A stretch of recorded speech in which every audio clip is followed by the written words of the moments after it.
Olha para essa imagem que nós vamos mostrar agora aqui no Jornal do Piauí. Olha a imagem. Olha a imagem. Tá no telão? Tá no telão? Ah, não, tá aí. Pronto. Isso é o resultado de um trabalho feito por Corpo de Bombeiros do estado do Piauí para tirar um homem de um poço.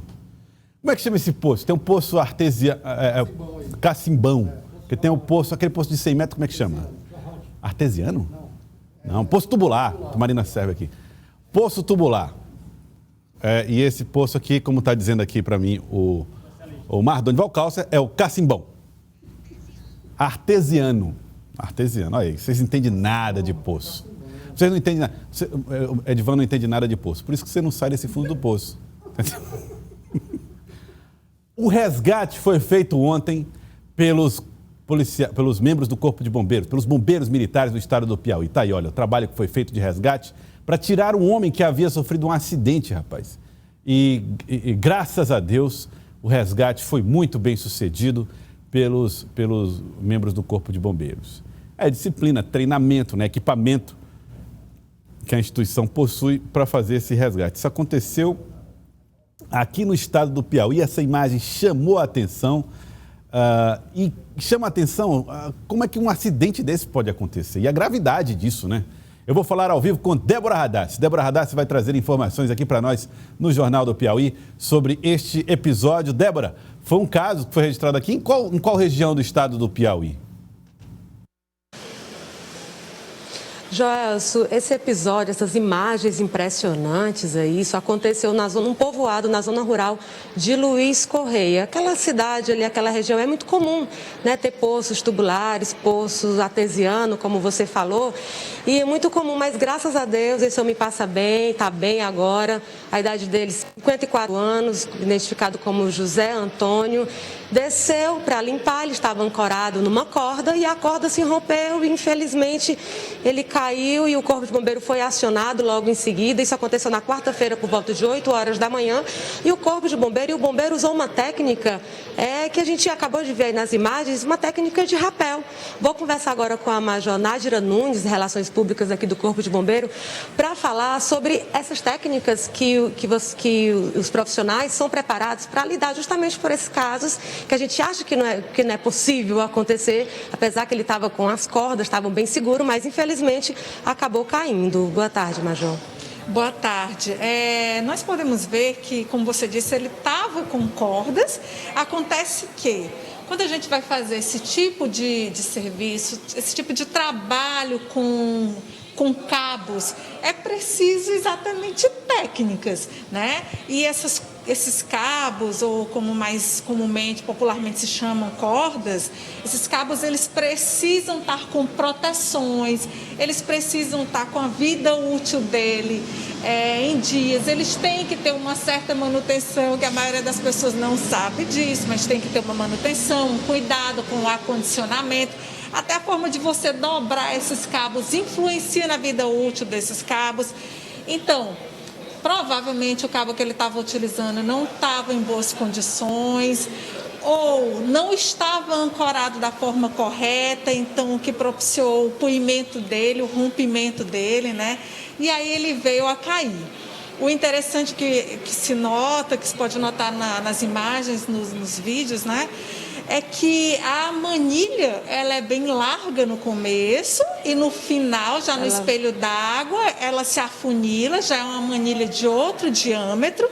E o que é um milagre de Deus, né? O que você vê que foi a proteção divina, é que ele caiu exatamente dentro daquele espelho d'água do diâmetro menor, não vindo a bater nas laterais das manilhas maiores e nem da menor. Ele só fraturou o braço, bateu somente o braço, nem outra parte do corpo bateu na manilha menor.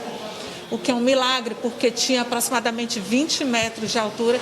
Se dessa altura ele bate a cabeça ou mesmo a coluna, ele podia ter falecido, né? Muito grave. Major, nesse caso, tem que chamar o Corpo de Bombeiro? É necessário chamar o Corpo de Bombeiro para acompanhar essa limpeza?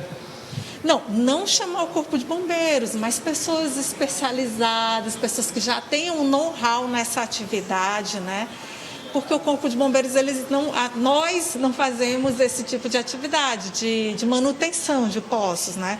Mas existem pessoas especializadas para isso, que já têm esse cuidado com o equipamento que utilizam, né? Nesse tipo de serviço, não se utiliza só um ponto de ancoragem. O ideal é que se utilize 2 pontos de ancoragem, porque se um romper, o outro vai estar seguro, né? Não só um cabo, mais 2. Então, são vários cuidados que as pessoas já especializadas nesse ramo têm que tomar. Uma pergunta do estúdio, Joelson. Major Nájera, boa tarde para a senhora. Claro que nós estamos falando aí de uma fatalidade, né? É uma coisa que pode acontecer, evidentemente. Não é uma coisa. Acredito que não seja uma ocorrência das mais comuns que vocês enfrentam por aí. Mas quando vocês fazem esse tipo de resgate, o que é que vocês observam na estrutura, na construção desses poços que os tornam mais perigosos? Que tipo de estrutura pode ser construída associada aos poços para garantir que eles ofereçam mais segurança, por exemplo? Olha, ao contrário do que você falou, na verdade é uma ocorrência bem comum.